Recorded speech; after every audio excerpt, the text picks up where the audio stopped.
Hi,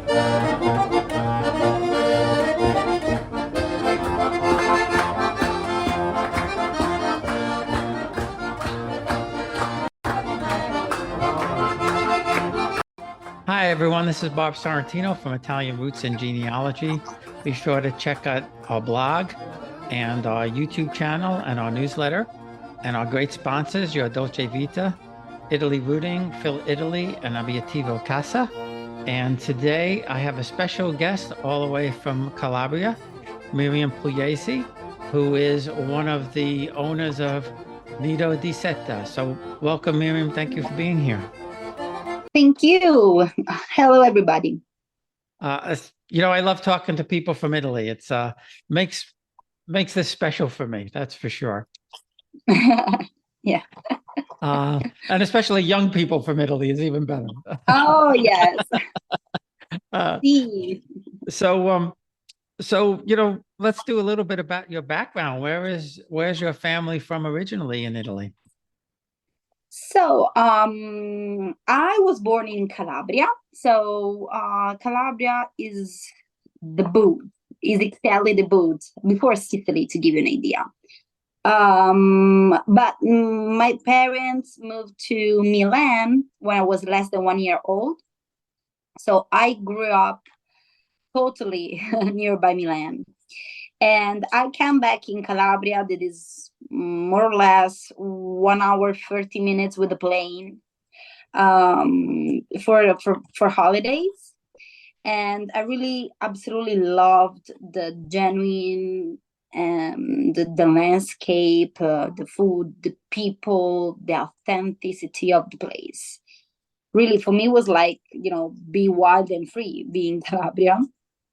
And I'm specialized in foreign languages, and I worked always in international field, also airport. I was also a flight attendant for Lufthansa, and I was really lucky to travel and to live in a different part of Europe. And I lived for a while in Berlin, and this experience gave me the occasion to see my homeland with really different eyes, some really, we can say, silly things appears to me really incredible. In Berlin in 2012, everybody was doing guerrilla gardening. So they were planting tomatoes and other stuff in really old style refrigerator, or using the net of the mattress like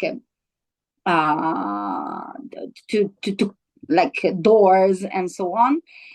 And I was growing up with my grandfather doing like this. So in one of the most important capital of Europe, going back was the way to build the future. But my grandparents always did that. So, I have another way to look at them. So, and also was really impressive to me, the beauty. We have different conception of beauty, and their conception of beauty was really different from mine. When they say, oh, this place is beautiful, my level of beautiful is a little different. So, okay, if you will come in our place, what you will do if this is beautiful, And thanks to this experience, I made a flight Berlin, Calabria. And now I'm 11 years that I live here. That's fantastic. So, I always ask the Italian Americans, what was it like going home? So now, since you didn't grow up in Calabria, when you went back, you had, I'm guessing you felt like you never left. Is that right? Yeah, but we always when we grow up, when people of Calabria grow up, everybody's telling you, here there is nothing, here there is nothing, here there is nothing. It's like, without stop. And you grow up thinking that here there is nothing, but it's not absolutely like this. So for this reason, is really important to have another perspective. In this way, we can, remove the soppressata that we have in front of our eyes and see things completely in another way. Because I think that this land is really rich, is virgin, and there are really a lot of point of view. There is really a lot to do. But anyway, if it was correct that here there was nothing, that means that there is everything to do. That's my point of view.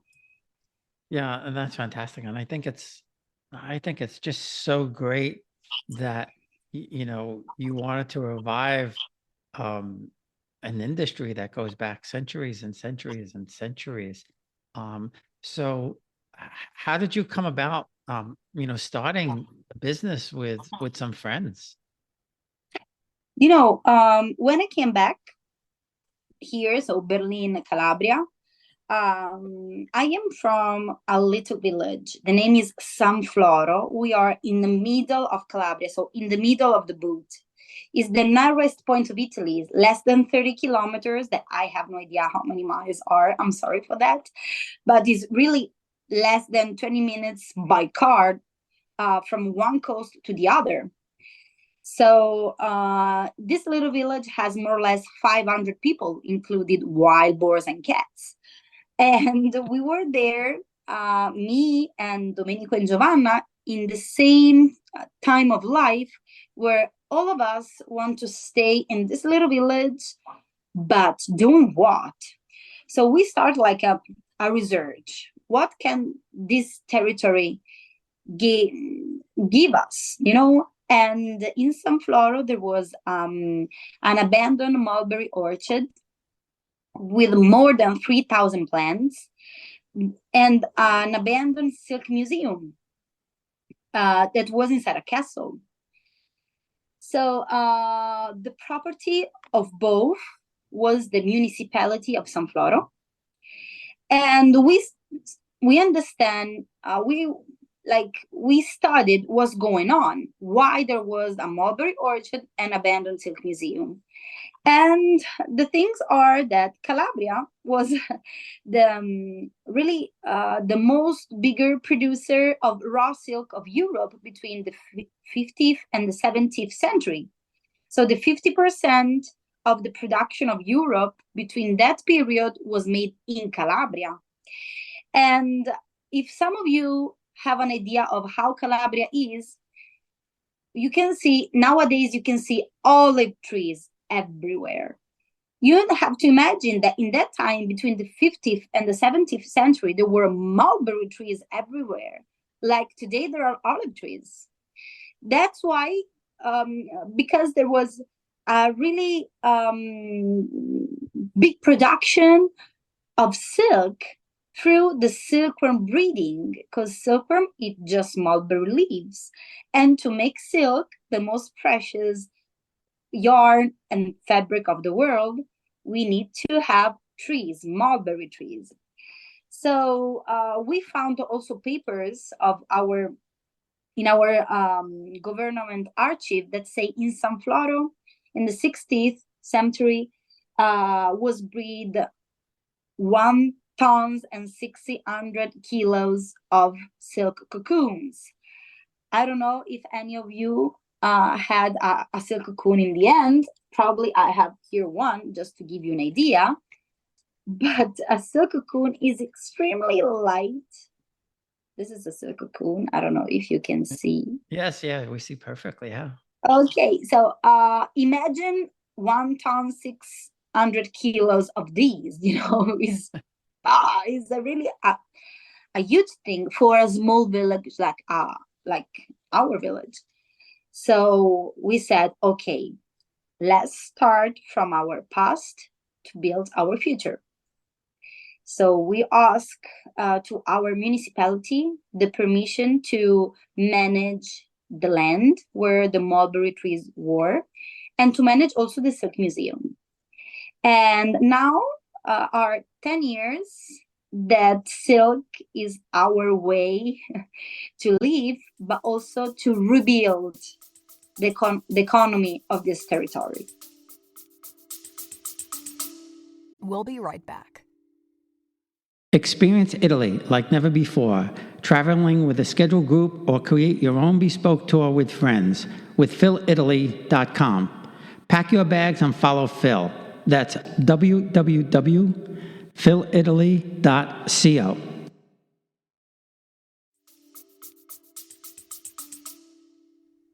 That's just fantastic. And I mean, such foresight to do that. And, was the municipality, did they jump right in and say, yeah, or did you have to really work on them? Yeah, also because I was 23 years old when all this happened. And I had no idea about the textile industry or agriculture fields. I was specialized completely in other kind of things. Also, Giovanna and Domenico the same. Just Domenico has some knowledge because when he was a little, like kid, he used to breed silkworm with his grandfather.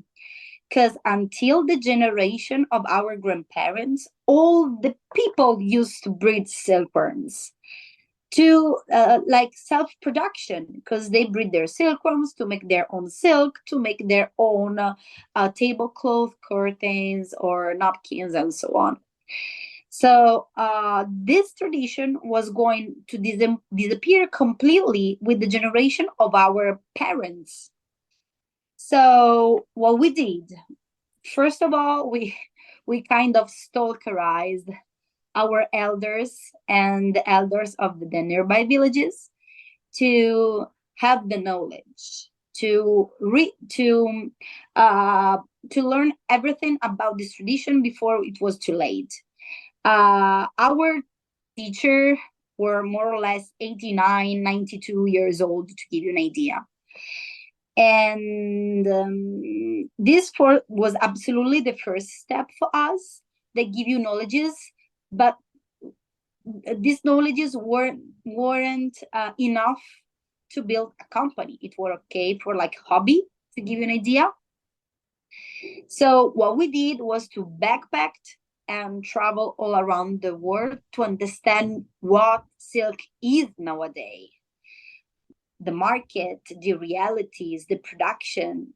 And this was really useful for us to know really good our roots, but also to combine with the international communities and the global market. And this was the story to how nowadays we are able to make silk for the traditional production. So we do really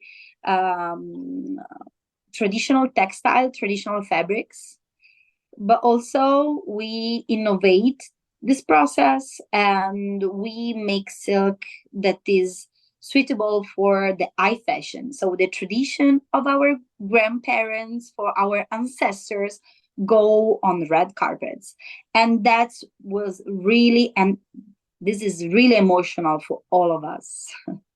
That's just, I mean, and that's why I wanted to talk to you. As soon as I saw your other interview, I was like, I have to talk to her. I have to get her on for a couple of reasons. One is I think it's just so noble and great to revive something in Italy that happened for hundreds and hundreds of years that fell apart, in modern, and to make a vibrant business out of it. I'll tell you the other reason I'm interested in it is this is Palazzo Piomalo in Fossato, and it's the home of my third great grandfather, or one of his homes. He had many.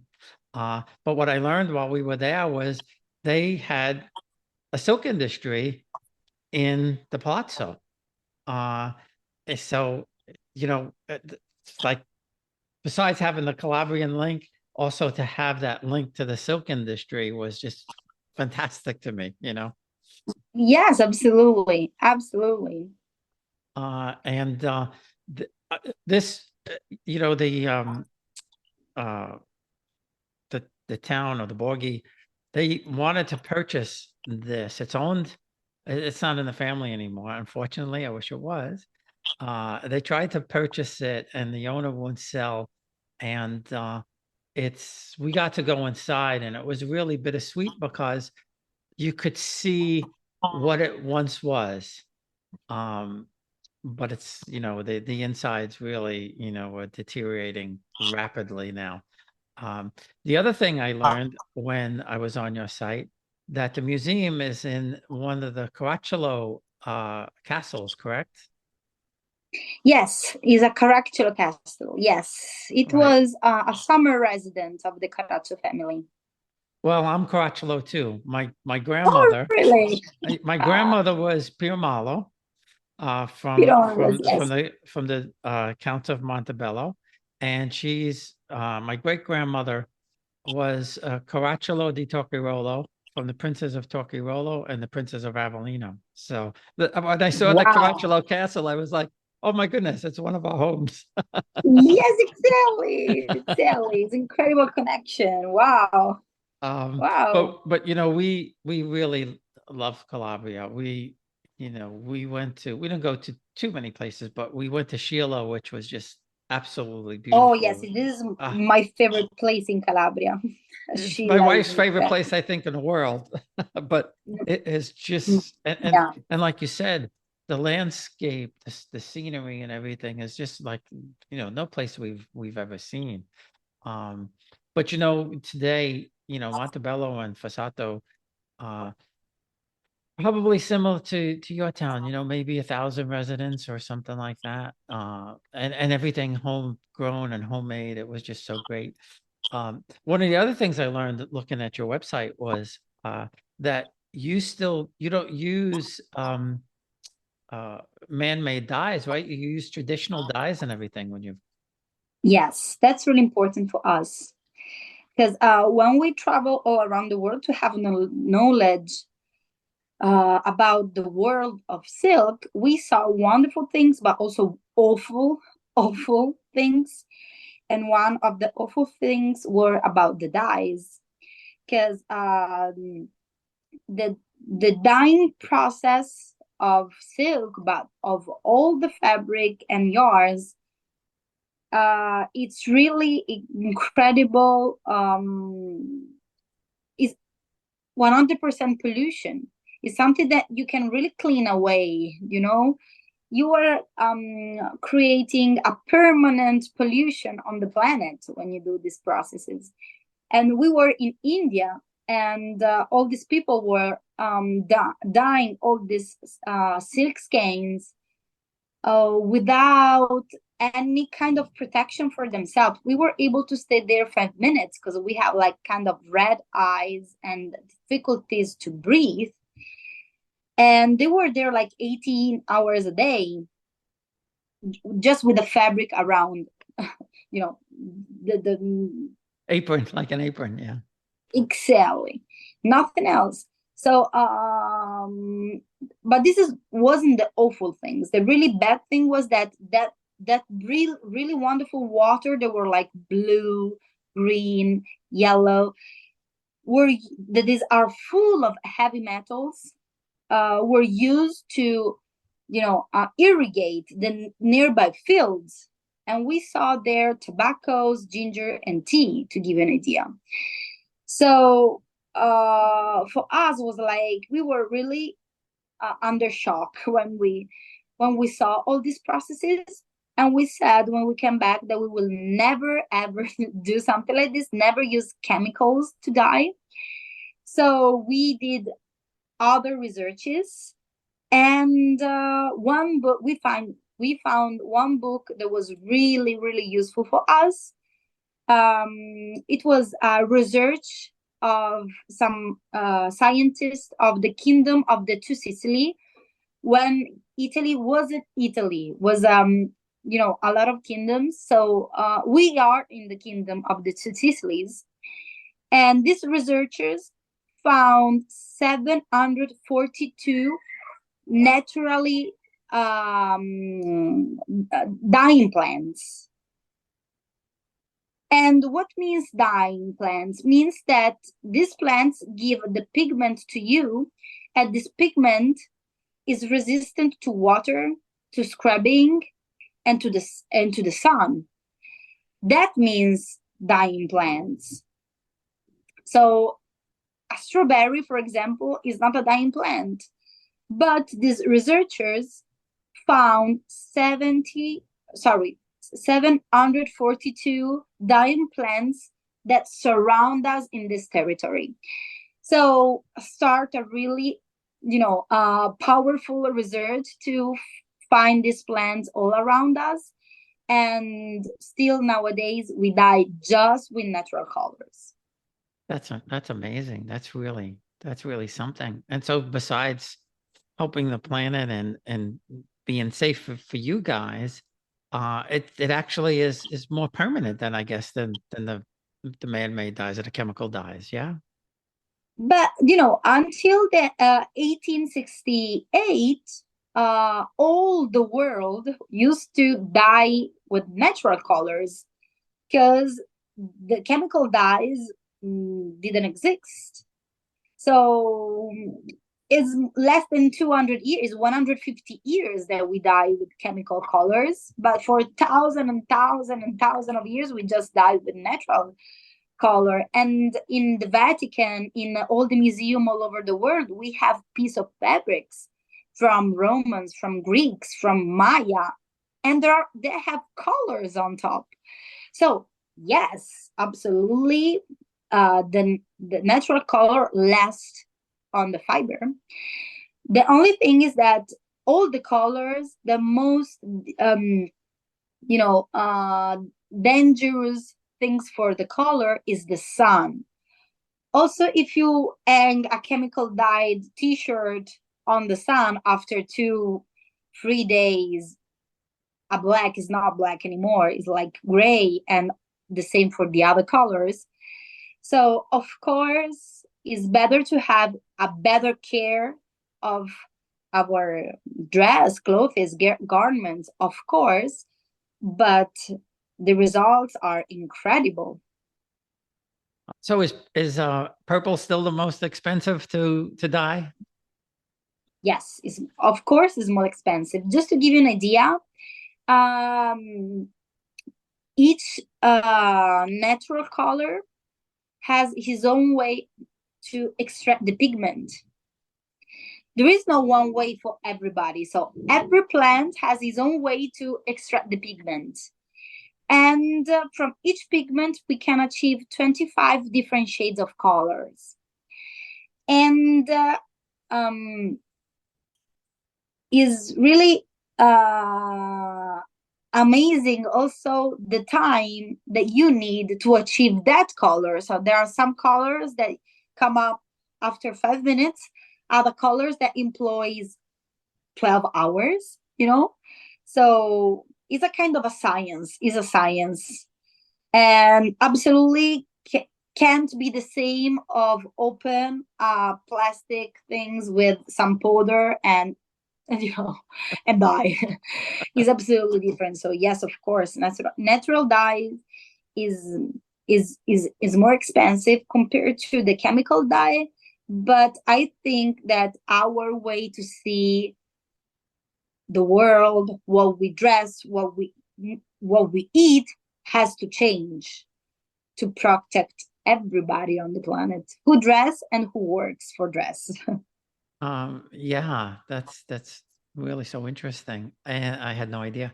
And so, start to finish, from when the silkworm, well, how long does it take to silkworm to create a cocoon? But what's the timeline from when you get the cocoon to processing the fabric and dyeing it until actually, putting the finished product out there? How long does that take? Oh, okay. So step by step. So the silkworm life cycle for the breeding is more or less 30 days, from eggs hatches until the silkworm weaving the silk cocoon all around him. So after that, we have to wait kind of 5-6 days. and we are able to collect all the cocoons. It depends of which kind of silk we have to do. We have different processes. To do the conventional silk, so the silk that everybody knows in the world, we need to dry the cocoons. And then there is the reeling process. So from the cocoon, we pull out the thread.